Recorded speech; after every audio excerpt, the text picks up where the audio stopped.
In the dark stillness of space, where no wind blew and no tide flowed, the Lunara floated in near perfect silence.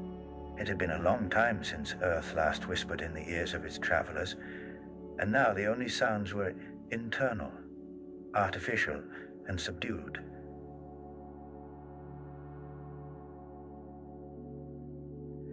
Like the distant hum of a life support system, or the occasional soft chime of recalibrating systems, Captain Ilira Voss sat quietly in the ship's central observatory, where a massive viewport revealed the ever-shifting sea of stars.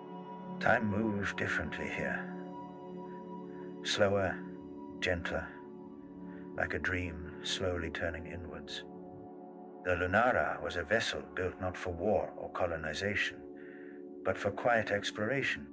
It was designed to drift, to listen, to feel its way through uncharted sectors of the galaxy. Sector 75, where it now rested, was a cold and empty place, a cluster of minor stars and unremarkable moons, with few records and fewer visitors. Most maps left it blank, as if it were an afterthought in the grand design of the universe. But not to Ilira. She believed that emptiness held meaning, that even the void whispered if one was quiet enough to listen. She sipped from a small metal cup of warm tea, calming herbs synthesized aboard the ship, and pulled a thermal wrap around her shoulders. Her seat, more like a padded recliner, was designed for long periods of stargazing. She tilted her head back, eyes half closed, watching the faint glimmer of ion trails left by ancient meteors, long since gone. Her mind wandered gently, like the ship itself, adrift in the infinite. The Lunara's eye, Mira, had gradually adjusted to Ilira's preference for silence. Unlike the chirpy assistants of most ships, Mira had learned to speak rarely, and only in soft tones. "Captain," Mira said gently, her voice barely louder than a breath. "Your circadian rhythm suggests sleep would be beneficial." "I know," Ilira whispered back, "but not yet." "As you wish." The silence returned, broken only by the occasional creak of hull plates expanding and contracting. The Lunara had been orbiting a frozen moon for 3 days, its surface pure ice, glittering like crushed diamond beneath the soft light of a blue dwarf star. There were no anomalies, no signs of life, no geological activity, just cold perfection. A still mirror. Ilira liked it here. There was something sacred about it. She thought of Earth less and less these days. The memories faded, not painfully but quietly, like the edge of a dream you could no longer grasp. Family, friends, duty, all felt distant. In their place was something deeper. A stillness she had never known. Peace not born of comfort, but of surrender to the unknown. Each night, she drifted deeper into this state. Not quite wakefulness, not quite sleep. She let the ship cradle her. The stars became her lullaby. On the 4th day, Mira spoke again. "Captain, I have detected a pattern." Ilira opened one eye, gaze still fixed on the stars. "Go on, Dasha." Beneath the ice of the moon, a subtle shift, rhythmic, faint but repeating. Ilira sat up, interested now. "Is it seismic?" "No," Mira replied. "The ice does not appear to be fracturing, but the shift suggests resonance, like a vibration. A hum." Ilira frowned, rubbing the side of her temple. "Natural? Unknown. but it matches no previously recorded geological pattern. Let me hear it. There was a pause. Then, through the ship's speakers, came a distant, hollow sound. A low tone, pulsing irregularly, almost like a heartbeat, but more mechanical. Faint, dopey. Beep, Tavash. Illyra closed her eyes. Increase gain slightly. The sound grew, barely enough to suggest a ship. Not quite music, not quite language, but not random either. A message, maybe. Or a natural rhythm from beneath layers of frozen time. Whatever it was, it stirred something in her chest. Is it alive? She asked, not expecting an answer. Mira, as usual, responded calmly. The question depends on one's definition of life. Illyra smiled faintly. She spent the next hours listening. The pattern didn't change, but her perception of it did. It began to feel familiar, like a distant voice speaking in dreams. No, like a distant voice speaking in dreams. A memory she never had, but always carried. She requested a slow orbital shift, just enough to pass over different sectors of the moon's surface. With each pass, the hum grew slightly clearer, as if the Lunara was aligning itself with something, tuning into a frequency just beneath the veil of silence. By the 6th day, she stopped recording data. This wasn't about reports anymore. It was about presence, about being here and nowhere else. The hum had become a companion. At night, it lulled her to sleep. During the day, it filled the gaps between thought. The ship had become quieter, as if even the machinery had learned to listen. She dreamed of tunnels in the ice, glowing softly, ancient structures pulsing with low energy.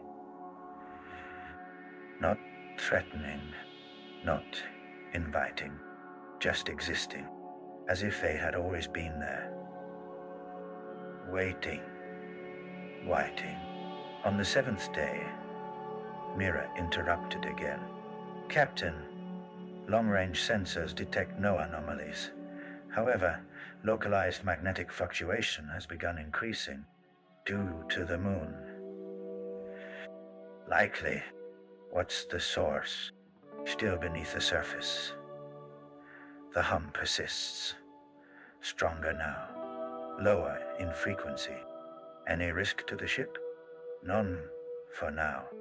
Illyra nodded. Then we stay. She spent that evening composing a personal log. Something she hadn't done in weeks. Day 44. Lunara mission log. The moon continues to call. Not with words, not with signal, but with presence. It hums to itself. I don't know if I'm hearing it or feeling it or dreaming it, but I want to listen. Not for science. Not for command. For myself. Maybe we're not meant to understand everything. Maybe some things just won't be witnessed. She paused, deleted the last line, then retyped it exactly as it was. That night, she left the observatory and floated down the central spine of the ship to the meditative chamber. An unused module lined with soft walls, dim lighting, reclining cushions.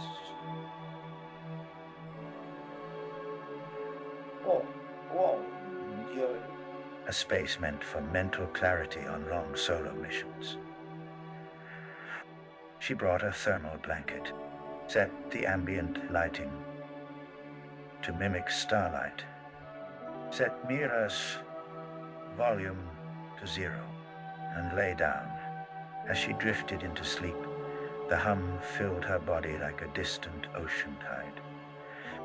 She dreamed of falling slowly through soft blue ice, and in the distance something watched, not with eyes, but with attention. Something old, something silent. And then, in the stillness, a wordless understanding. She wasn't alone. Not here. Not anymore. Captain Elira Voss awoke slowly, her body still curled beneath the thermal blanket in the observation dome. The hum of ambient radiation. Frequencies played softly around her. Her eyes remained closed for a long while. In the infinite calm of space, time did not tug at her the way it once did on Earth. Here, there were no clocks that mattered, no beeping alarms, no blinking reminders, only the gentle flow of thought and dream. Outside the glass, the frozen moon still turned ever so slowly, its surface shimmering with light from the dying star beyond. It looked peaceful, ancient, almost sacred in its silence. But as Elira sat up and rubbed her face, something lingered in her memory. Something that didn't belong to her sleep. She tapped the console lightly. "Mira, playback dream record." The AI responded with the gentlest chime. "Dream logging is not currently active, Captain." Elira blinked. "Then why do I remember it so vividly?" It wasn't just a dream. It had felt like a memory or a message, a voice calling from beneath the ice, not in words, but in feeling. Longing, loneliness, patience. She stood up slowly, pulled on her jacket, and made her way to the ship's core corridor, footsteps muted by the ship's low gravity pad. Her hand glided along the railing, trailing warmth against the cold, matty wall. Most of the crew modules were sealed. She was alone on this mission. Just her, the AI, and the universe. Down in the science lab, lights flickered on as she entered. Screens lit up with recent scan data from the ice moon.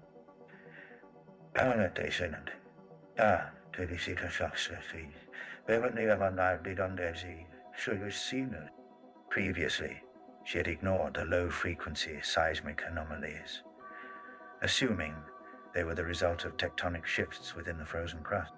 But now, she wasn't so sure. She adjusted the spectral filters and isolated the latest anomaly. There it was. It was again a pulse, faint but rhythmic, not natural. "Mira," she said, voice steady. "Room cross-analysis of moons, signal patterns against known languages, encrypted transmissions and biosignatures." A pause. Then the AI responded. "Cross-analysis initiated. Estimated time to completion 47 minutes. Elira turned off the lights in the lab and returned to the dome. She needed to think, but more than that, she needed to feel. Something beneath the ice had reached out, not just to her ears, but to her mind, or her dreams. She lay down again, letting the stars above calm her breathing. What would it want? Who was it? Was it truly alive, or just a voice from the past? An echo, trapped in the deep. Hours passed. When the analysis finally completed, Mira's voice returned, this time with a slight tremor in its usually unshakable tone. "Captain, the signal bears partial resemblance to known patterns in deep-sea whale song from Earth's 21st century. Illyra sat up. You're saying the ice moon is singing? A moment of silence. Yes, with structure, with intention. She prepared the small rover shuttle, outfitted for subsurface exploration. Though originally designed for use on Europa, it had been retrofitted with drilling equipment and thermal borers that could penetrate thick ice sheets. She'd never used it before. Most missions no longer required such manual investigation. But this one did. The rover descended from the ship like a slow-moving insect, its legs stretching as it landed gently on the icy surface. The moon beneath her shimmered faintly, welcoming her like a cathedral welcomes a pilgrim. For several hours, she worked in silence. The only sound, the subtle grind of machinery melting its way downward. The ice gave little resistance, almost as if it had been waiting to be opened. 1 kilometer down, the drill struck empty space. A chamber. Illyra held her breath as the instruments confirmed it. A hollow pocket inside the moon, unnatural in shape, spherical and warm. She extended the rover's probe camera and sent it into the void. For several minutes, static. Then, clarity. The chamber was glowing faintly from bioluminescent structures clinging to the walls like coral. In the center, something floated. It looked like a crystal, but it pulsed. It breathed. Illyra stared. She felt a pressure behind her eyes. Not painful, but present. A whisper brushing against her mind. You have heard us. Her hands trembled. Mira, she whispered. Are you picking this up? Negative. No audible or digital input detected. It was in her head. The presence within the chamber was not broadcasting with technology. It was communicating with thought. You are alone, as we were. You drift, as we have drifted. She blinked hard. Her heart was racing. She wasn't afraid, only overwhelmed. Why me? She thought. You are listening. That is enough. She brought the crystal aboard, not against protocol. There was none for something like this. It was placed in isolation chamber 7, suspended in a field of magnetically neutral gases. Yet it continued to speak, not always in words, but in ideas, memories, visions of vast oceans frozen over, of ships buried beneath frost, of songs sung by those who once lived here, a civilization long dead. But part of them remained. In this crystal, it had been waiting for someone to listen. Night returned aboard Lunara. Captain Voss stood once more in the dome, staring out at the stars, now joined by something more.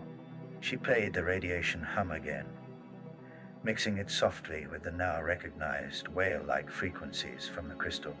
It was music. It was memory.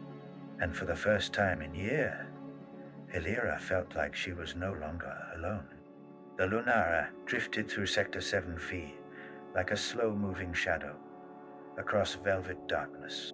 The AI mirror had plotted a cautious course through a debris field of ancient satellites, remnants of forgotten civilizations, long dormant and cold. Captain Illyra Voss remained in a light doze, cradled by the deep resonance of the ship's ever-present hum, unaware of the silent ghosts slipping past the ship's hull. Somewhere beyond her closed eyelids, a gentle chime sounded. It was a non-urgent notification, anomalous energy pattern detected at long range. Mira logged it, flagged it as low priority, and turned her focus instead to maintaining the temperature equilibrium in Elira's quarters. Her directive remained unchanged.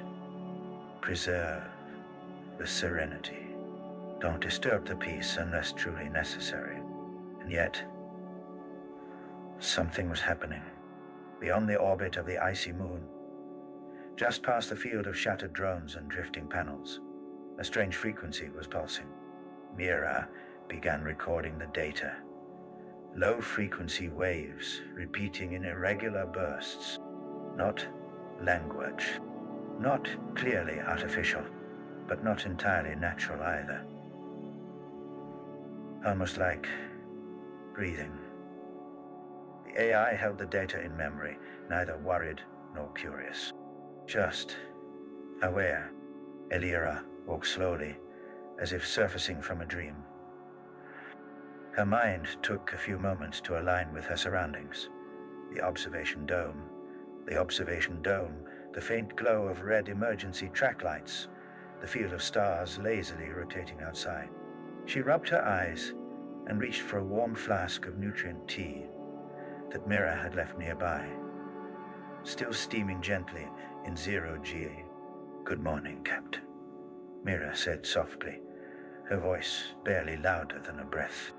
"You've been asleep for approximately 5 hours and 27 minutes. Any updates?" Elira murmured, sipping. Her voice was thick with sleep. "There is a minor anomaly. An energy pattern from the direction of the Yylon drift. Non-threatening, but unfamiliar." Elira yawned and stretched. "Well, take a look." "As you wish." She didn't move right away.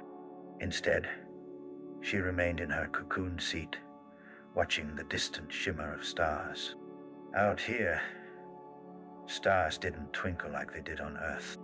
They were steady, constant, eternal. Eventually, she floated gently from her seat and headed toward the command console. Her movements were slow, not sluggish, but unrushed, like she was underwater, navigating through still currents. Mira had already brought up the data. A visual waveform pulsed gently on the screen. Low amplitude, non-harmonic, non-repeating. The readings showed it was spreading, radiating from a fixed point in space like ripples from a stone dropped into a pond. Elira frowned. Origin coordinates are embedded in Sector 7 Phi, subregion Gamma, approximately 1.8 light hours from our current position. Any vessels nearby? None undetected. No beacons, no comms traffic. Silent. She stared at the wave for a long moment. It was beautiful, not in a dramatic way, but subtle, soft, like the faint rustling of leaves in an endless forest. She had always believed the void to be empty. But now, she wondered if maybe it had only been quiet. "Mira, adjust course. Let's take a closer look." As Lunara shifted its heading, the new vector was gentle, causing no turbulence. Everything happened smoothly, like a dream adjusting its shape. Elira passed through the central corridor of the ship, gliding past sealed doors, status lights, emergency lockers. The silence remained absolute. She could hear her own breath, the faint echo of movement, and Mira's occasional status reports. Speed adjusted. Estimated arrival at anomaly origin, 14 hours. 26 minutes. That's fine. She returned to her quarters and dimmed the lights again, curling beneath a lightweight thermal blanket. Before closing her eyes, she spoke aloud to no one in particular. "Feels like something wants to be found. Mira didn't reply. Hours passed. The Lunara sailed onward. The stars outside remained unchanged, yet something felt subtly different. The anomaly grew louder, not in decibels, but in presence. It was like a whisper that had become a murmur. Mira filtered the frequencies through the ship's passive audio arrays, shaping the waveforms into sound. Elira, half asleep, heard it like ocean tides on a distant beach. Then, something else. A tone. Faint, crystalline. Mira. Yes, Captain. Replay that last segment. A pause. Then the ship echoed with a single chime. High-pitched, harmonic, fading into silence. That wasn't background radiation, Elira said softly. No, Mira confirmed. Unknown origin. They were still hours away, but the signal was growing clearer. Elira recorded a short log entry.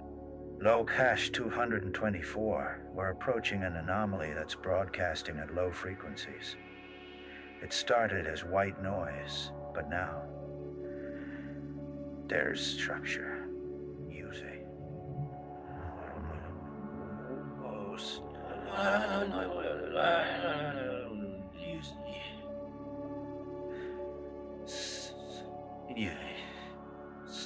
When she next awoke, Mira informed her they were now in visual range. Outside the dome, a dim sphere floated in the black. Not a planet. Not a station. It was translucent. Soft white, ringed in pale violet mist, with slow pulses of light traveling beneath its surface, like neural impulses in a living brain. What is that? Object classified as unknown. No heat signature. No artificial construction detected. Composition. Unknown. Reflective index suggests high-density crystalline ice, but with internal energy movement inconsistent with known physical law. Mira, are we being watched? Unknown. No targeting systems detected. No active scans received. The object is passive. Elira leaned closer, her hand pressed to the glass. The object didn't move, didn't spin, didn't pulse in response to her presence. But somehow, she felt it, like standing in a cathedral. Quiet, taut, fast, tattoo. Sacred. We'll launch a probe, Elira decided. Mira complied. A small exploration. Drone detached from Lunara's lower bay, coasting gently toward the anomaly. Elira watched from the screen. As the probe approached the sphere, its telemetry remained normal, until the moment it crossed into the mist. Then, nothing. Signal lost, Mira said calmly. Retrieve backup. No data returned. Elira's heart beat louder. Not fast. New. Just deeper. Prepare a second probe. Keep it tethered. This time, they kept a line of hardened optical fiber attached. The probe drifted forward once again. When it entered the mist, the onboard camera dimmed. And then, unexpectedly, a picture emerged. Not mechanical, not artificial. A vast interior, like an underwater world of glowing tendrils and floating crystals. It wasn't space, and yet it existed within space. She stared in silence. What are we looking at? Visual patterns suggest an environment. Unknown function. Unknown scale. Do you see movement? I do, Mira replied. However, it does not resemble any known form of locomotion. As they watched, A slow ripple moved through the crystalline tendrils, like something was breathing. Dreamy. The probe continued forward. Then it stopped, without reason, without impact. It simply refused to go farther. The camera feed showed only stillness. Then the sound returned, not from the probe, from the Lunara's own speakers, a low hum. Familiar, but shifted. Illyra sat forward. Mira, is this the anomaly? Yes. It is now matching our ship's own hull frequency. And then it spoke, not in words, not in language, but she understood. Welcome. Illyra's breath caught in her throat. Her hands trembled. Mira, did you hear it? I received a data pulse. No linguistic structure, but it translated. Yes, Illyra whispered. It did. There would be more to learn, more to hear, more to feel. But for now, she remained there in the observation dome, wrapped in silence again. Outside, the anomaly glowed softly, and inside, something shifted. The void had spoken, and someone had listened. In the endless hush of Sector 7V, the starship Lunara continued its slow drift through the velvet blackness. The engines remained idle, powered down days ago, and no urgency hummed in the hull. Captain Illyra Voss had entered her 4th week of isolation aboard the ship, though the word isolation had begun to lose its meaning. Silence had not become a companion.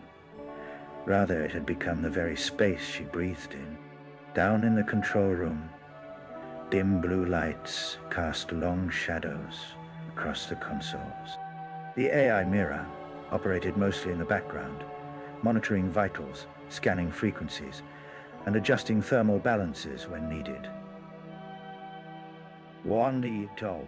Occasionally, she offered a suggestion, an invitation to play background audio or to narrate long-forgotten logs from ancient missions. But Illyra often let those requests expire in silence. Tonight, or what passed for night in deep space, Illyra stood at the window of deck, free storage bay. This part of the ship hadn't been visited in days. Here, the artificial gravity was slightly uneven, making every movement feel like walking through water. She didn't mind. The soft pull of instability was almost comforting. The stars glinted outside the bay's narrow observation slit, but it was something else that held her gaze. A small blinking anomaly. Just beyond the icy moon of Solara, which had been in the ship's vicinity for the last 8 hours. It wasn't a signal, not exactly. Mira, Illyra whispered. Yes, Captain, that flicker near Solara. Do we have data on it? The AI took a moment longer than usual to respond. No registered vessel, no structure, no known celestial activity. However, there is a consistent anomaly in infrared wavelengths. Would you like to approach? Illyra considered. Normally such a flicker might not be worth a second glance, but she had learned to trust her instincts. Yes, slowly, minimum thrusters. I want to feel it before we see it. Understood. The hum of the engines began again. Just barely. Enough to nudge Lunara forward, like a sleeping body shifting beneath a blanket. She returned to her quarters, where soft lighting traced the edges of the ceiling like constellations. The walls were lined with physical books, Illyra's only request when the mission began. Sharp fiction, mostly. Old space operas and long-winded philosophical texts about nothing and everything. She reached for one, The Murmurs of Mars, but didn't open it. Her eyes drifted toward the small plant in the corner, a mossy, gravity-adapted fern gifted to her by her niece before departure. It had grown slightly, or perhaps leaned a bit more toward the light. Even plants needed something to move toward. As the ship crept closer to the anomaly, Mira spoke again, her voice softer this time. "Would you like a description of the anomaly as we approach?" "No," Illyra said. "I want to see it myself. Let it unfold." She sat down and stared through her personal viewport, allowing her thoughts to float. What if this was nothing? A trick of low light, or a phantom echo. But what if it wasn't? In sleep, she dreamed of Solara. The moon below them, she dreamed it was speaking. No words, just presence. A soft hum of stillness that wasn't empty. A consciousness that had waited too long to be noticed. Hours later, Mira's voice returned. "Captain, visual contact established." Illyra blinked awake. She hadn't meant to sleep. The proximity alerts must have been silenced. She walked slowly to the bridge. There, on the wide screen, was the anomaly. It wasn't a ship. It wasn't a rock. It was a shape suspended in space, smooth, metallic, ding, metally, like a long-forgotten satellite, yet with no markings, no damage, no signs of age. Mira, is it moving? No propulsion, no spin, no orbit, but it is not stationary. What? It responds. Illyra felt the weight of that word settle in her chest. Pandem, Fetulan. So, responds how? When we change direction or velocity, its orientation shifts accordingly.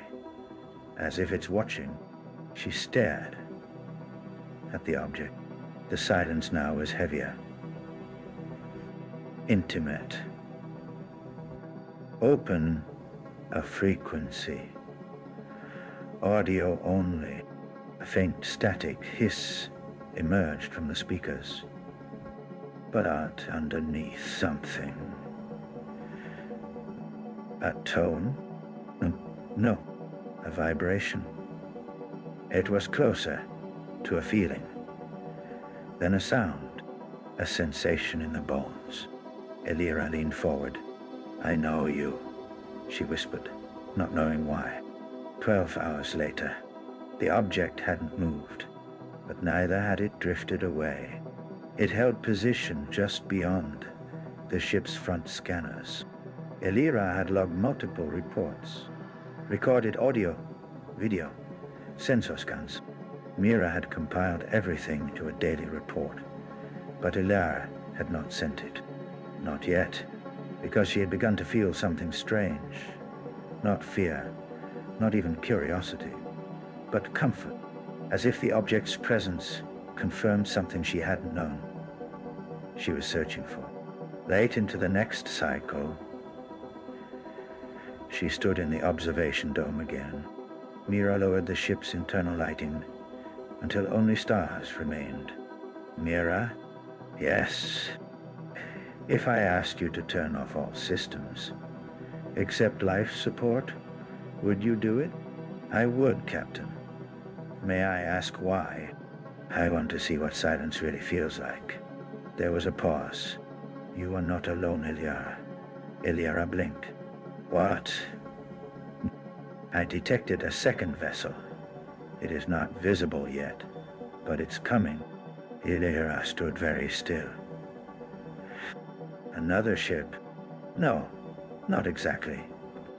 A breath passed. Then another. Then, what is it? A second presence near the object. And it knows we are here. Illyara, exiled. She felt no alarm.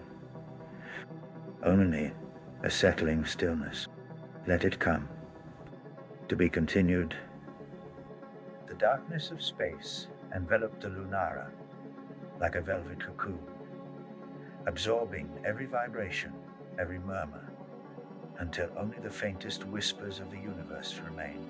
Within the ship, the hum of life's support, and the occasional breath of the captain echoed like distant waves. Captain Illyara Voss had not spoken a word aloud in almost 2 days. Not because she couldn't, but because she didn't feel the need to. There was a purity in silence, especially the kind found between stars. The stillness seemed sacred. Even Mira, the ship's A, had taken to whispering her status updates in gentle tones, as if reverence was coded into her circuits. Illyara stood now in the hydroponics bay, her fingers lightly grazing the edge of a leafy green plant, a variant of lettuce genetically modified to grow in zero gravity. She wasn't hungry, but tending to the plants gave her a sense of purpose, a grounding routine. Carbon levels optimal, Mira said softly through the intercom. Illyara nodded, but didn't answer. Across the deck, a faint flicker passed over the main display screen. At first, she thought it was a sensor glitch, perhaps a bit of residual radiation bouncing off the ship's hull, but then it came again. A subtle pulse, like a heartbeat. She walked slowly toward the console, her boots making no sound against the cushioned floor. As she leaned over the controls, the pulse repeated, this time synchronized across multiple data streams. Mira, she said finally, her voice hoarse from disuse. What is that? There was a pause. The AI seemed hesitant to answer. Anomalous data, Mira finally said, possibly artificial. Illyra's eyebrows lifted.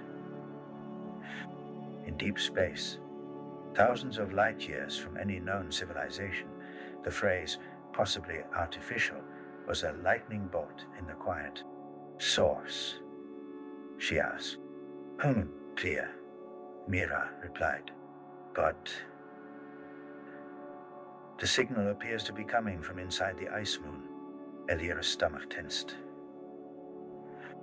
The moon, orbital designation RB 2212, had been catalogued as geologically inert, a block of ice and rock, no seismic activity, no atmosphere, no signs of life, and yet something inside was now pulsing. She turned toward the window, staring at the pale, cratered surface outside. The moon looked no different. Cold. Dead. But that was the thing about the universe. It always kept its secrets until someone dared to listen. Mira prepped the lander, she said. Confirmed. 2 hours later, Illyara stood inside the small landing craft, suited in her exosuit, helmet latched, oxygen flowing steadily. The bay doors of the Lunara creaked open, revealing the ice moon below. Descent was smooth, Gravity here was low, barely a third of Earth's, and the lander touched down on the cracked surface without a jolt. Illyra stepped out. The world beneath her boots was silent. The crunch of packed frost, the sound of her breath, and the soft ping of sensors scanning the environment were the only signs that anything was alive. She walked toward the source of the signal, following coordinates Mira had triangulated. Each step echoed in her mind, amplified by the silence. Then she saw it. A fissure in the ice, no more than 1 meter wide, but deep, plunging into darkness. The pulse was stronger here. She activated the suit's external lights and began to descend. Lisa, and the tunnel twisted like a spiral shell, walls of translucent ice reflecting her own light back at her in strange, ghostly patterns. The further she went, the warmer it got. Not hot, just less cold, enough to be wrong. Then she reached a chamber, roughly spherical. The space was hollowed out, its walls laced with hexagonal patterns, too symmetrical to be natural. In the center hovered a sphere of dim blue light, pulsing in time with her heartbeat. Illyra stepped closer, awestruck. "What are you?" she whispered. The sphere flickered, and her helmet filled with a soft hum, a harmonic resonance, not quite a voice, but almost, like a feeling wrapped in sound. And then she felt it, not words, not a language, but a memory. She saw Earth from orbit, green and blue and alive. Then a great darkness swallowing the stars. Then silence. Then her, alone. The memory wasn't hers. It came from the sphere, and it was old.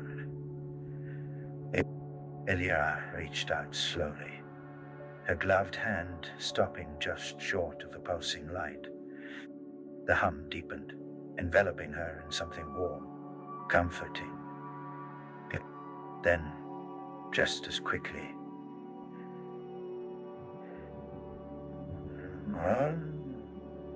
silence.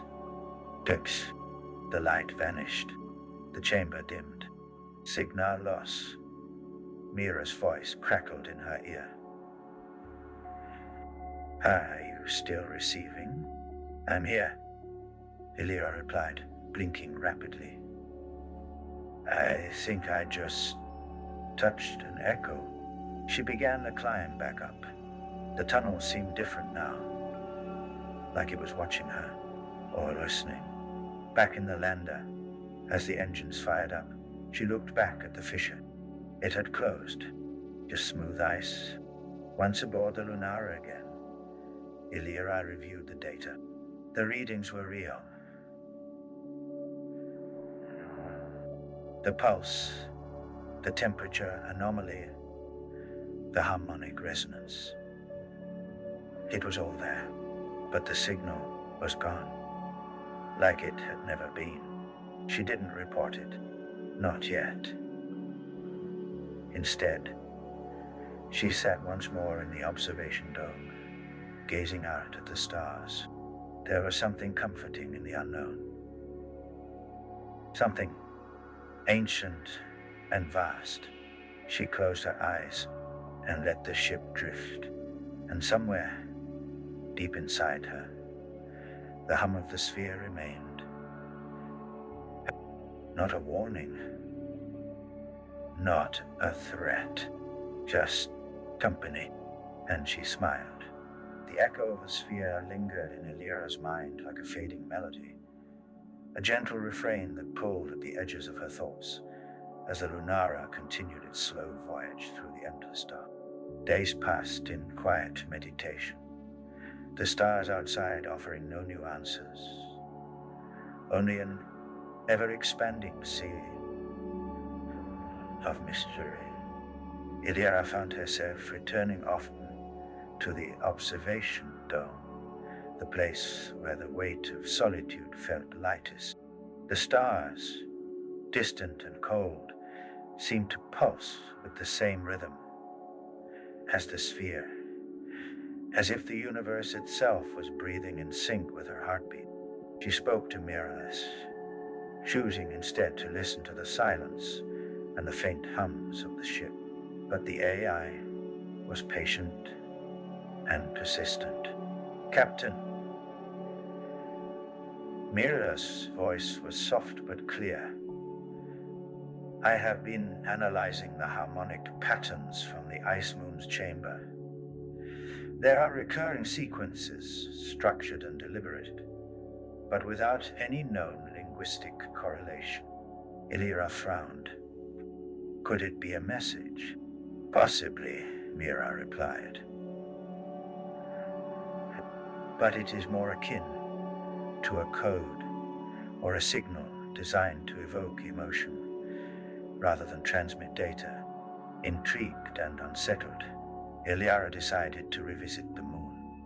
This time, she brought with her the ship's advanced scanning equipment, hoping to uncover what had eluded her before.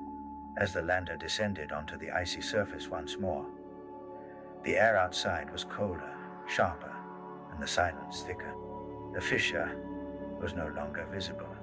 Instead, a faint shimmer in the ice caught the light of her helmet's lamps. With careful steps, she approached the spot and began to scan. Layers beneath the surface revealed a labyrinthine network of tunnels, etched with the same hexagonal patterns, glowing faintly with bioluminescent hues. Her pulse quickened. The moon was not dead. It was a sanctuary for something ancient and alien. Illyra ventured deeper, the corridors twisting and turning like veins in the stone. But the resonance from the sphere was faint but persistent, guiding her onward. In a cavernous chamber, she found remnants of technology, crystalline structures humming with energy, suspended in midair by fields she could not see. She reached out, touching one. The crystals vibrated, sending waves of warmth through her suit. Suddenly, visions flooded her mind. Memories not her own, of civilizations risen and fallen, of stars born and extinguished, of life and death on a cosmic scale. The weight of these memories was heavy, pressing against her sanity. She staggered back, breathing hard. Mira's voice calmed her. "You are safe, Captain. These are impressions left within the technology, like an archive of existence." Illyra nodded slowly, overwhelmed but awed. She realized then that the moon was a repository of knowledge, a beacon of memory in the vast, indifferent void. Her mission was no longer exploration. It was preservation. And so, the Lunara's journey changed direction, from mapping unknown sectors to guarding the whispers of the cosmos by your command, continuing the deep space sleep story. In the quiet void between systems, where even stars whispered only faint glimmers of their existence, the Lunara moved with patient grace. Its hull reflected the dull orange glow of a nearby gas giant, casting long shadows into the emptiness. Inside, silence reigned, but it was no longer peaceful.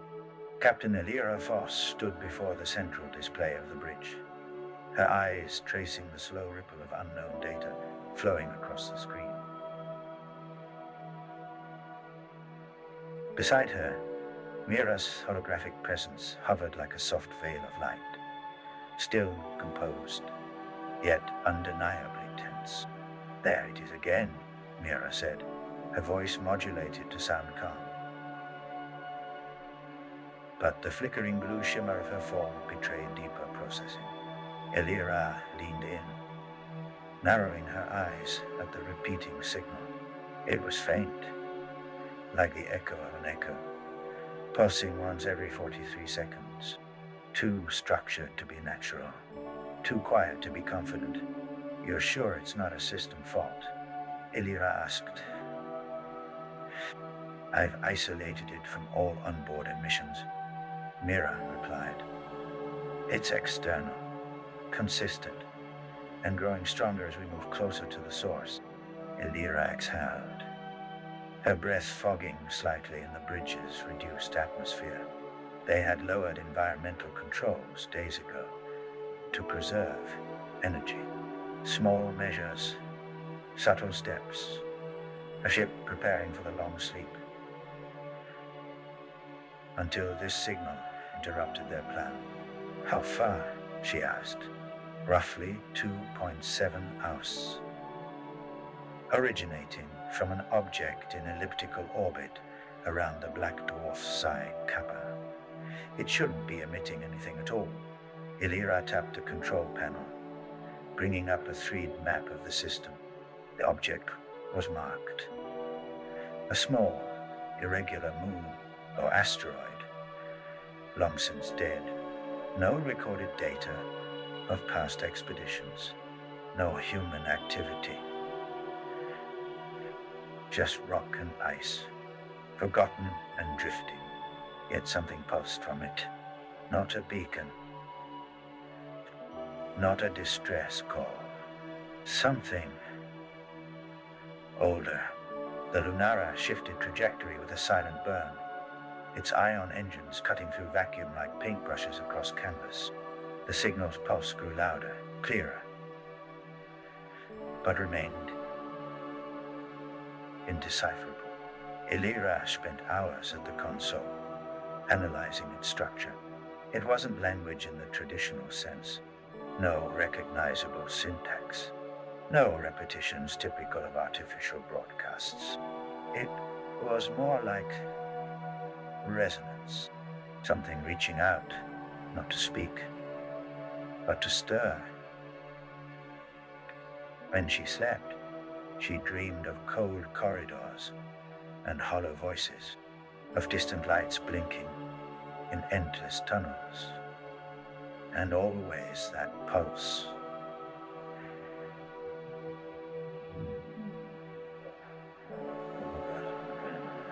Gentle, and like a heartbeat buried under miles of silence. By the 5th day of approach, the object was visible on long-range scans. It resembled a fragment of something once greater, jagged, partially hollow, and cloaked in a thin mist of frozen debris. But what struck Elira most was its shape, vaguely symmetrical, almost architectural, not natural. "Well, send the drone," she ordered. The launch was uneventful. A small, triangular probe shot forward from Lunara's undercarriage, its stabilizers humming softly. As it neared the object, new data streamed in. Hollow spaces, embers, internal structure, metal embedded in stone, artifacts, the pulse, now constant, no longer faded between intervals. It had aligned itself with their systems, amplifying through the drone's relay. Mira struggled to filter it. Elira, unable to ignore it, found herself listening, not with her ears, but with something deeper, as though the sound reached into her bloodstream. 12 hours later, the drone shut down. No warning. No error logs. Just... Then, a few minutes after its system ceased, Lunara's onboard time began to flicker. Locks rewrote themselves. Previous recordings blurred at the edges, becoming hard to interpret. Even Mira's voice grew hesitant. It's interfering with perception, Mira finally admitted. Not just data streams, possibly cognition. I suggest retreat. But Eliara couldn't retreat. The object wasn't just broadcasting. It was calling. To her. She suited up. Despite Mira's protests, Elira stepped into the airlock, her breath controlled, her heartbeat steady. She took only what she needed. Oxygen, a pulse beacon, and a secure tether to the ship. The object loomed ahead, enormous now, shadowed and glinting in the starlight like obsidian glass. As she floated closer, Eliara felt as though she were approaching not just a ruin, but a memory.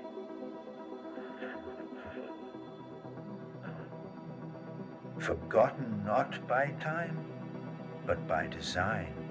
Inside the cavity where the drone had vanished, a faint glow emanated. Elira entered. The interior was impossible to describe. Angles that folded into themselves, walls that shimmered but had no texture, sound without echo, time without sequence. The pulse was here, but it wasn't sound anymore. It was sensation, warmth along the spine, weight behind the eyes. She moved deeper, and voices, not loud, not urgent, whispered impressions, thoughts not her own, memories not from her mind. And she saw a planet of glass, orbiting twin suns. She felt the last breath of a civilization who knew they would be forgotten, and she understood. This was not a ruin. It was a message in architecture, a seed of memory cast into the stars, a warning, a goodbye. She couldn't say. Elira emerged hours later. Her suit showed only 24 minutes past. Mira scans disagreed. They showed fluctuations, temporal distortions that rippled through the local space-time around the object. And yet, Elira felt calmer than ever. They left the object behind. Signal fading into static. The Lunara resumed its journey, but something had changed. In the quiet of her quarters, Elira began hearing soft music, tones not played by Mira.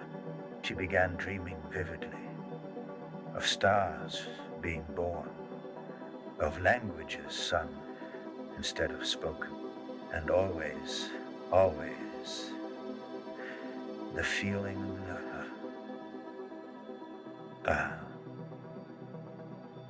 by something kind, not human, not threatening, but waiting for her to return. And in the stillness of the vast, uncharted region beyond Sector 7V, the Lunara drifted like a lone thought in the universe's mind. The glow of distant stars played faint symphonies across its metallic hull, each note bending softly against the ship's curvature. It had been days since the last system scan, and even longer since Elira Voss had spoken aloud. The silence was no longer silence. It was company. She stood alone in the central corridor, eyes fixed on the digital projections rippling across the glass panels like northern light. Mira, the ship's AI, had subtly shifted the visual interfaces to more organic patterns. Less efficient, but somehow more comforting. She hadn't asked for it. Mira simply knew. Elira, came the voice, softer than breath, just above the hum of recycled air. She didn't respond immediately. Her gaze traced a nebulous bloom beyond the far window, a swirl of violet and ochre, pressing gently against the black. Yes, Mira, she finally said, arms folded across her chest. I finished compiling the last scan fragments from the subspace anomaly. The readings suggest biological interference. She turned slowly, her calm cracked slightly by interest. Biological? From that deep into the field? Yes. It wasn't just magnetic distortion. There were patterns, repetitive frequencies. It may not be natural. Elira inhaled deeply. Could be remnant transmissions from an ancient relay. Possibly. But the waveform architecture isn't human, not Terran, Martian, or even the Europa colonies. It's something else. Would you like to hear it? She nodded once. A soft chime echoed through the chamber, followed by a sound. Not exactly a voice, but not pure tone either. It shimmered. Rose. To hear it. There were intervals that hinted at structure, like lullabies drifting through static. She closed her eyes. It didn't feel alien. It felt lonely. Can we isolate the signal's source? She asked after a pause. I've backtracked the distortion trail. If we adjust course by 12 degrees and maintain drift speed, we'll reach the origin in 40 hours. Elira opened her eyes and smiled faintly. Then we go. In her private quarters, she began to journal. Not digitally. She had long since abandoned logs and transcripts. Instead, she wrote with ink, on real paper, tucked into a handmade notebook wrapped in aged cloth, a relic from Earth. Day 192. We've discovered a pattern within silence, a whisper within absence. There's something poetic about chasing music across galaxies. Her writing slowed as her thoughts deepened. What kind of mind made that sound? What kind of being, alone in the cosmos, sang into the black? 40 hours later, they arrived. There was no planet, no ship, no beacon. Just space. But space that pulsed. Mira adjusted the ship's sensors. The light from nearby stars bent oddly around an invisible center, and at the heart of it, a structure, phasing between visibility and nothingness. Elira stepped into the observation dome, eyes wide. It wasn't built. It was grown. A lattice of crystal and energy, hovering in partial reality. As they drew closer, the structure shimmered more clearly. Not unlike a dream snapping into memory. Reading you, Captain, Mira said softly. It's alive. Alive? Not biological as we know it, but it reacts to our presence. It's adapting its waveform, matching our internal rhythms. Elira took a slow breath. Can we communicate? Not directly, but I believe it's listening. They remained in orbit for days. Every hour, a new sound was emitted from the structure. Not random, melodic. Over time, the sounds began to resemble fragments of Earth languages.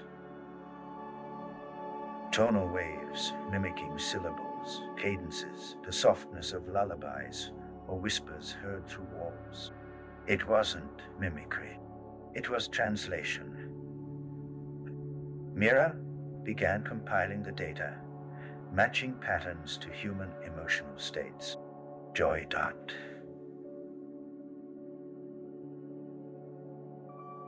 Longing, doctor. Grief, unter. Silence. The structure wasn't just speaking, it was feeling. Elira, Mira said one evening. I think it's dreaming us. The captain looked up from her cot, half asleep. Dreaming us. Yes, our presence, our voice, our stories. It's reflecting them back in song. She closed her eyes again. Then we should sing to it. She began recording her own voice. Not commands or reports. Stories. Poems. Her favorite lullabies from childhood. The names of constellations she loved. Mira translated the recordings into various frequencies, projecting them outward in slow cycles. The structure responded. It began emitting harmonies, sometimes with eerie precision, other times with chaotic resonance, but always there was beauty. Elira would sit in the dome, wrapped in her blanket, and listen for hours. The stars blinked slowly around her. The hum of life's support grew softer. Even her own breathing began to match the rhythm of the sounds. She was no longer a captain on a mission. She was a visitor in someone else's dream. One night, or what passed for night, Mira interrupted the quiet. Elira, we have movement. She stirred, opening her eyes to a strange new light. Beyond the dome, the structure had shifted. Corridor had opened, a thin path of light stretching toward the ship like an invitation. Docking trajectory confirmed. Mira said calmly, but entry is non-physical. It's conceptual. I don't know how else to say it. Elira rose from her chair, her heart calm despite the unknown. I understand, she said. Prepare me. The interface chair in the lower deck had never been used before. Designed for deep neural mapping and transfer, it was experimental, more theory than application. Elira sat down, and the ship dimmed. Mira's voice turned into a whisper. Just listen. She closed her eyes.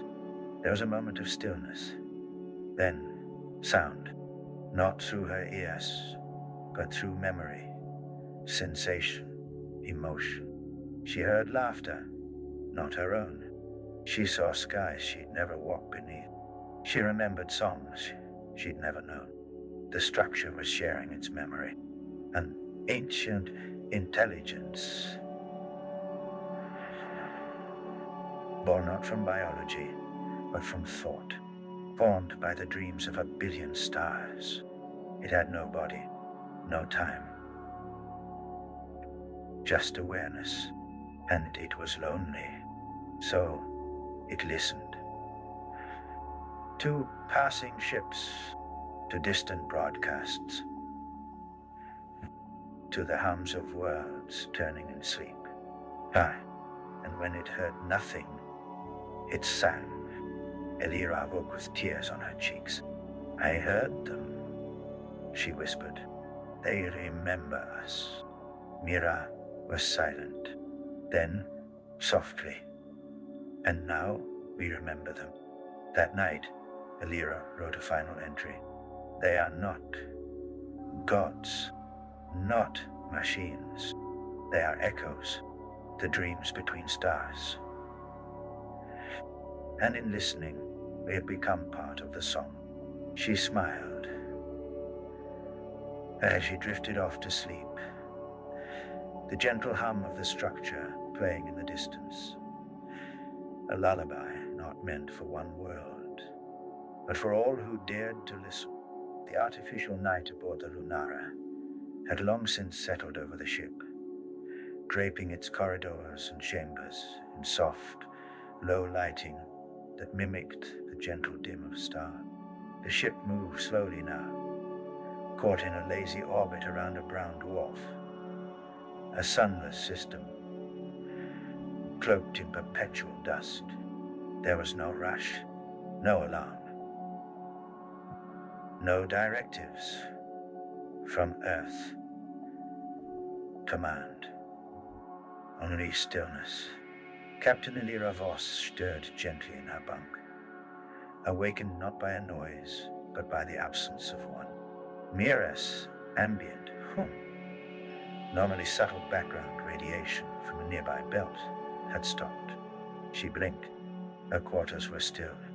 Dim blue lights glowed in the corners, gently breathing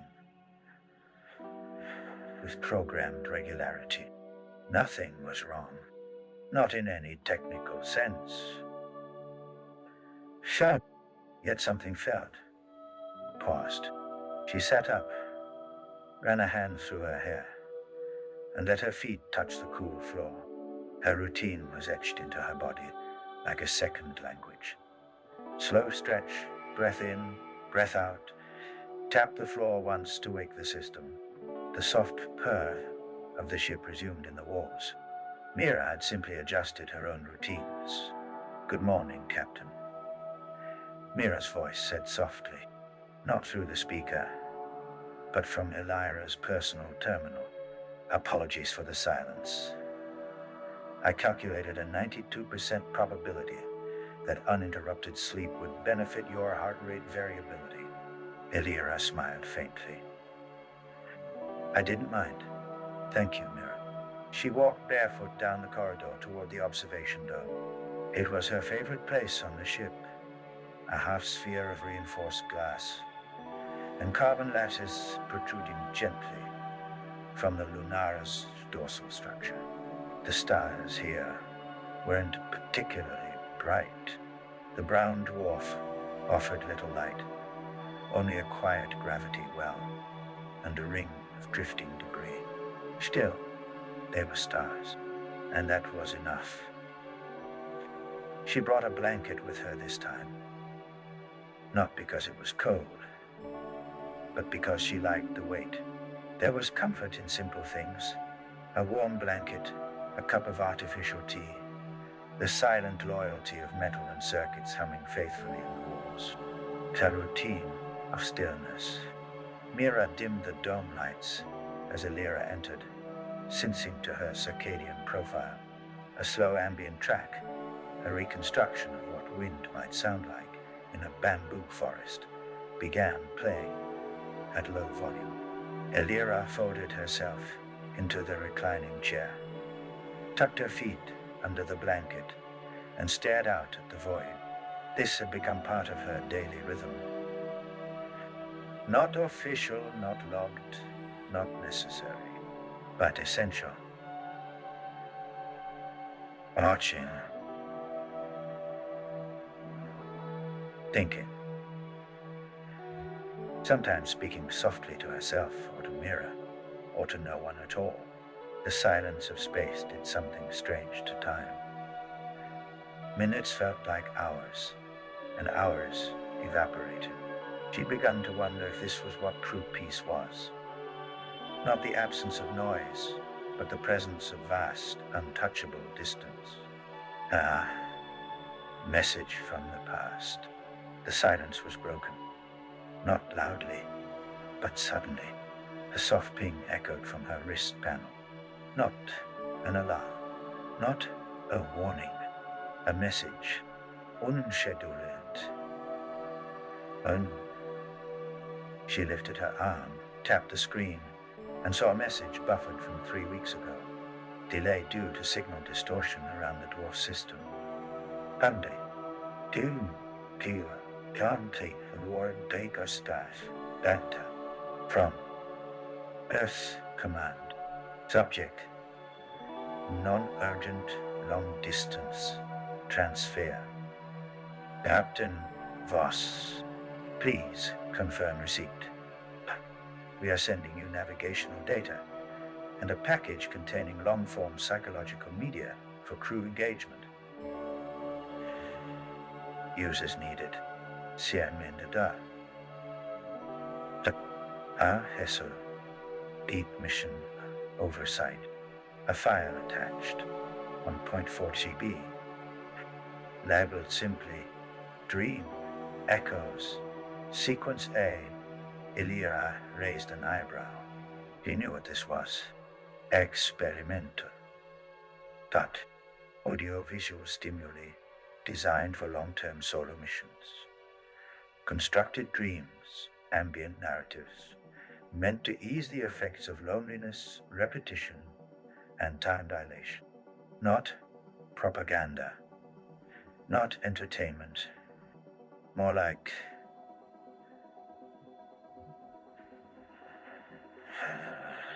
dreaming with help. She downloaded it. Mira, she said, can you analyze the package? Already scanning. It contains no harmful code. It appears to be a simulation, audio-guided sleep with narrative depth, intended to blend conscious thought and unconscious imagery, based on early 21st century techniques adapted for deep space psychology. Illyra chuckled. So, bedtime stories for spacefarers. Yes, Captain. Would you like me to begin playback? She hesitated, then nodded. Low volume, as if I were already half asleep. The voice that filled the dome next was not Mira's, nor entirely human. It was soft, gender neutral, and distant, like an echo of a memory not yet lived. Imagine yourself in a room you've never visited, but somehow know. A window looks out on a sea that has no tides. A clock ticks, but time is still. You are safe. You are exactly where you must be. Illyra let the words wash over her. She didn't try to think, just feel. And as the stars spun slowly in their endless arcs beyond the glass, her eyes grew heavier. Dream, drift. Illyra didn't remember falling asleep. She remembered being awake, and then not. She dreamt of oceans made of light, of walking across the top of a massive sleeping satellite whose surface shimmered like water, of voices she knew but couldn't name. In her dream, the ship was silent, but the silence felt alive, like a presence, not threatening, just present, as if something was watching her dream alongside her, curious and gentle.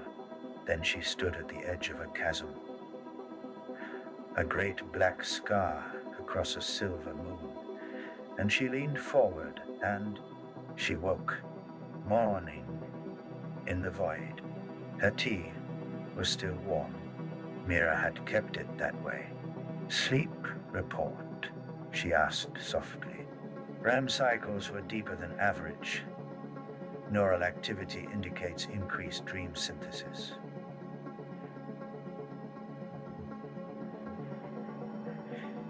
You were elsewhere. Illyra smiled. She stood, stretched slowly, and made her way back to the galley. The artificial lights now simulated early dawn, an earth dawn, soft amber and pale blue. Mira even piped in the subtle sound of birdsong. They were minor details, but to a human alone in deep space, they mattered. She sat at the console, flicked through her logs, and dictated a short entry. Captain's log, day 47 of orbit, around BD4X, 117. No anomalies, no contact. Physiological state. Steady. Slept? Well. Dreamed in color. Ni. So. Elan. Come and they say. She smiled again. Two. A signal, slight and slow. 2 hours later, Mira pinged her again. Captain, I have detected a long-wave signal. Very weak. Not from Earth. Not from any registered probe. Elira blinked. She sat up straighter. Direction. Mira projected a faint 3D hollow above the table. A slow blinking dot. Origin. Deep within the brown dwarf's dust ring. What's it saying? Unknown. Carrier frequency is embedded in magnetic flux, unlike any signal protocol currently known. It appears organic. Elira narrowed her eyes. Organic, not biological, but patterned, not random, repeating. Like language, but language without a lexicon. The signal pulsed faintly, like a heartbeat, like something breathing. The artificial dawn slowly shifted the lighting in the corridor outside the crew quarters. Soft yellow hues transitioned to paler, colder whites, meant to mimic the gradual rise of a sun. But on the Lunara, there was no sun. There was only the controlled rhythm of systems, repeating cycles of simulated time that were rarely questioned, and even more rarely adjusted. Commander Nara.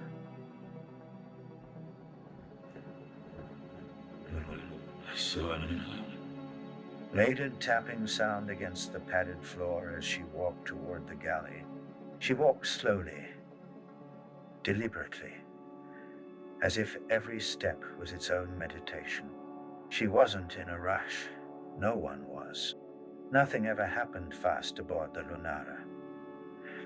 That was part of the charm.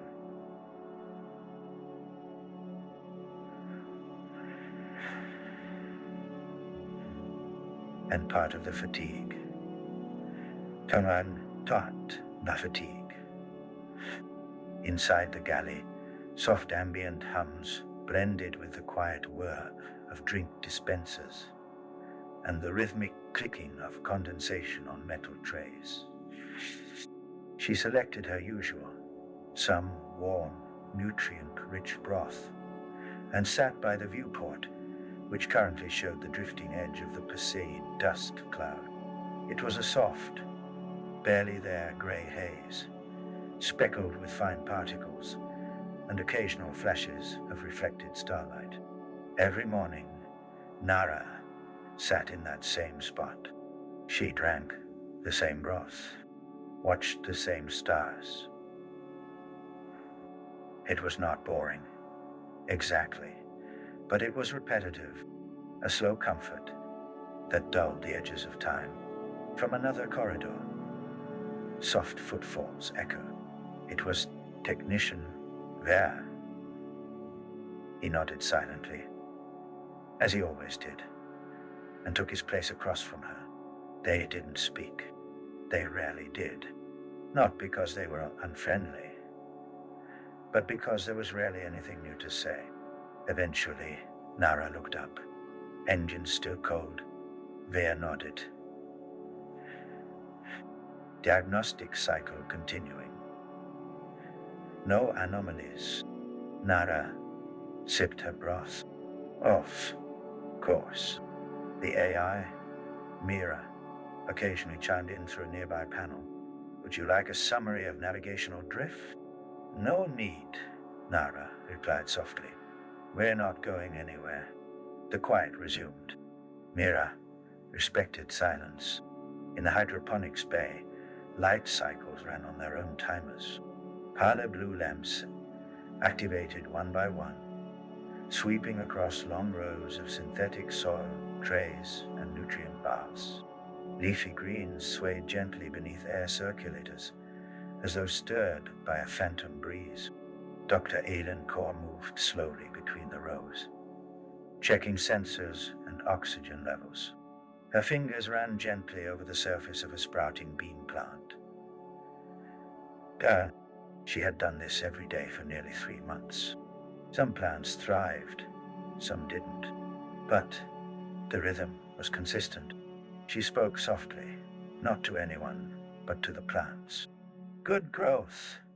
You're adjusting well. We'll lower the UV by 2% next cycle. The plants didn't answer.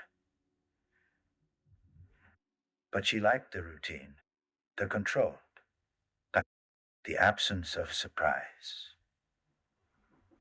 From overhead, the gentle white noise of ventilation blended with the subtle clicking of moisture dispensers. Back in the observation dome, Captain Elira Voss had not moved for hours. Her thermal blanket remained wrapped tightly around her. The stars beyond the glass had shifted slightly, but imperceptibly. She blinked slowly. Time meant little aboard Lunara. Days were not counted in events or memories, but in the number of times the galley served broth, or how often the hydroponics bay required recalibration. She whispered, "To no one. Stillness is the mission." Later, the crew gathered for their shared silence hour. It was not mandatory, but it had become routine. They sat in a circle in the common bay, on simple cushions. The lights dimmed gradually. The hum of systems surrounded them like a blanket. No one spoke. No music played. No stories were told. There was only the faint ticking of Mira running diagnostics, the slow breathing of 5 people trying to remember what silence felt like when it wasn't forced. Eventually, Mira's voice, low and unintrusive, broke the hush. "Sleep is recommended.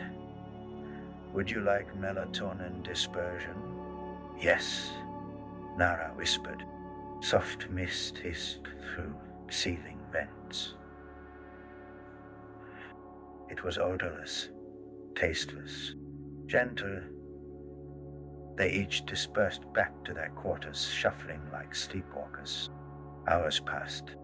Nothing happened. Nothing ever did. But the systems checked themselves. Lights dimmed further. Fans rotated.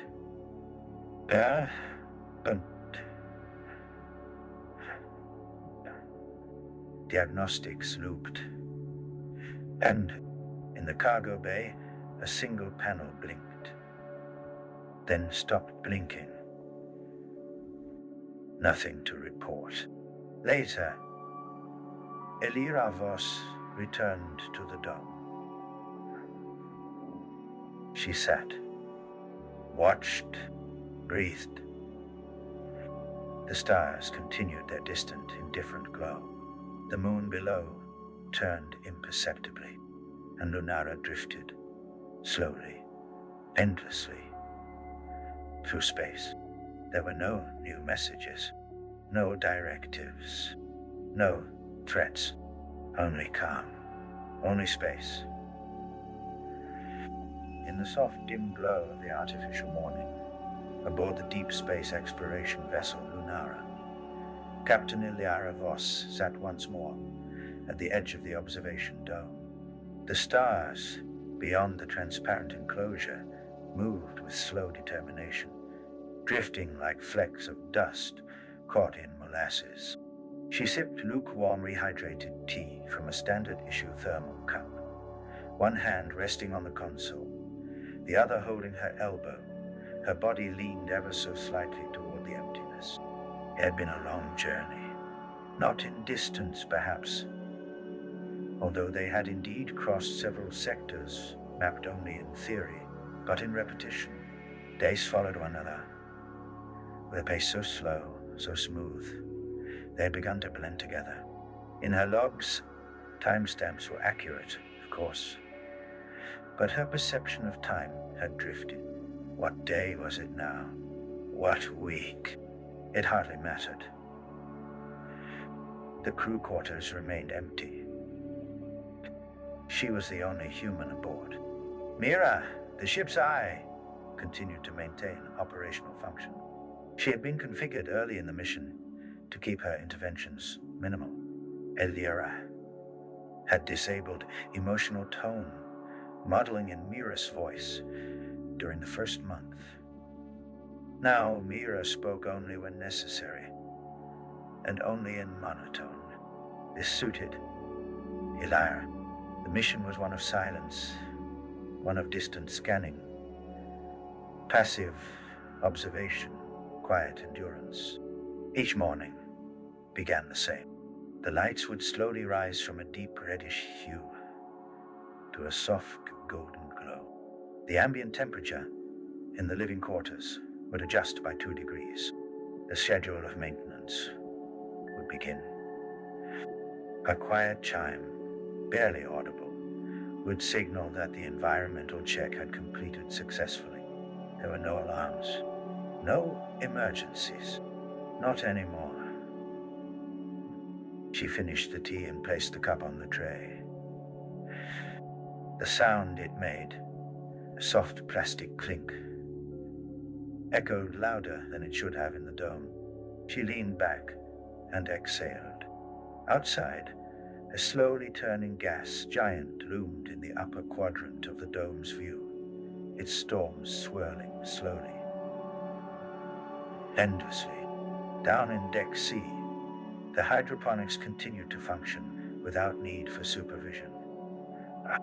Rows of low-light vegetables, genetically engineered for minimal care, rotated slowly on circular growth racks. They required only minimal pruning. The pruning bot performed his task each evening with calculated patience. In the laboratories, the samples collected from various asteroid fields rested inside sealed containment units. There had been no notable anomalies, no bacteria, no mineral compositions of interest, but it had been catalogued meticulously, filed, backed up twice. She logged into the central terminal and reviewed the transmission logs. The last message received had been a status update from Earth Command, automated, pre-scripted, and delayed by 112 hours due to distance.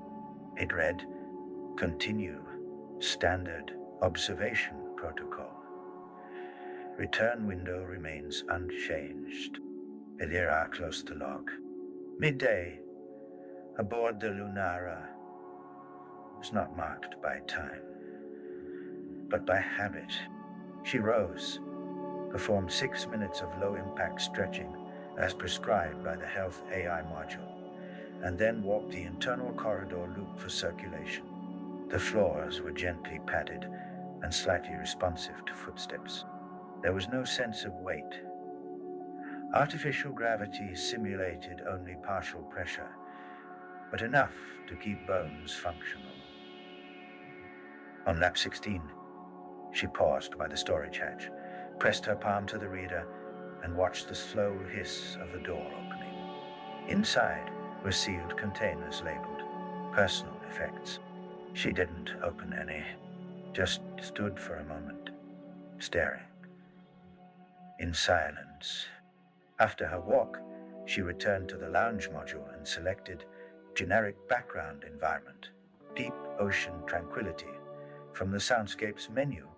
Gentle, undulating waves and low, whale-like murmurs began to play. Not too loud, just enough to break the monotony. She sat in the reclining pod and stared once more at the same storm on the same gas giant. The days continued. Meals were consumed not for flavor, but for structure. Rehydrated pasties, vitamin-rich broth, textured nutrient bars, each item labeled by nutritional category and expiration range. She had once tried to combine flavors. That novelty had faded weeks ago.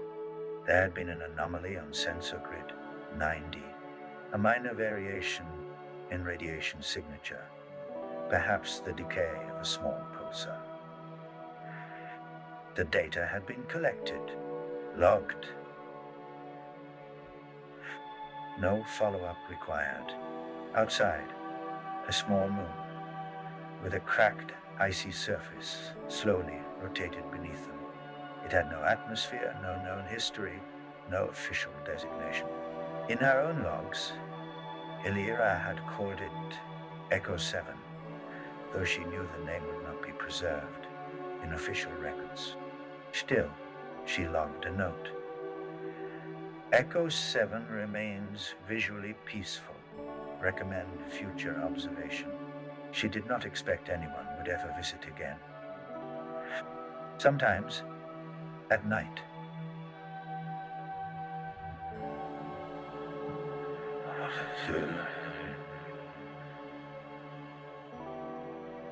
she would sit in the crew mess, which remained entirely unused, except by her, and play a looped visual simulation of a fireplace. The crackling sound, the flickering flames. It reminded her of something old. Her, perhaps. Or a childhood memory. She couldn't recall the source. She wrote once in her private log, "Silence is no longer empty. It has shape, texture, rhythm. It becomes a companion." The sentence felt too poetic. She deleted it, then rewrote it, then left it in. On day 143 of the mission, she awoke slightly earlier than usual. The lights had not yet begun their automatic brightening cycle. She lay still in the sleeping chamber, listening to the faint hum of the life support system. Somewhere beyond the wall, coolant systems adjusted pressure with a soft mechanical shh. She didn't move. There was no urgency. Later, in the dome, she selected a new ambient track, distant solar wind. The audio played a low hiss, like sand being brushed gently across a metal surface. The stars outside were pale. The gas giant was gone, now replaced in view by a black expanse peppered with silent pinpricks of starlight. Mira's voice spoke once that day. "Captain, it is 800 ship time. Would you like to review telemetry?" "No," Iliara answered. There was a brief pause. Then, nothing. In the final week, the ship began slow course correction toward its return vector. The engines hummed gently. There was no sense of movement, just a slight vibration beneath her feet, like a heartbeat returning after a long sleep. Elira spent more time in the greenhouse. The lettuces had grown thick and leafy. One tomato plant, just one, had produced a small orange bulb. She stared at it for several minutes before plucking it gently, holding it in her hand. She brought it to the mess, sliced it slowly, and placed each piece on a plain white plate. She ate them in silence. The flavor was muted, but present. She logged the experience. Grown tomato, palatable, mild, slightly sweet. No further notes. As the ship neared the edge of Sector 7Phi, the observation dome no longer showed any nearby celestial objects of note. Just darkness, and stars, and silence. Elira didn't write in the logs anymore. There was nothing left to say. She sat in the reclining chair. The ambient noise was set to no sound. Mira remained in passive mode. The screens dimmed to near black. A thermal blanket wrapped gently around her shoulders. She whispered, "Mira, dim to sleep level." The lights faded slowly. The hum of systems continued. And the stars did not move. She did not speak again. She simply closed her eyes and dreamed of nothing.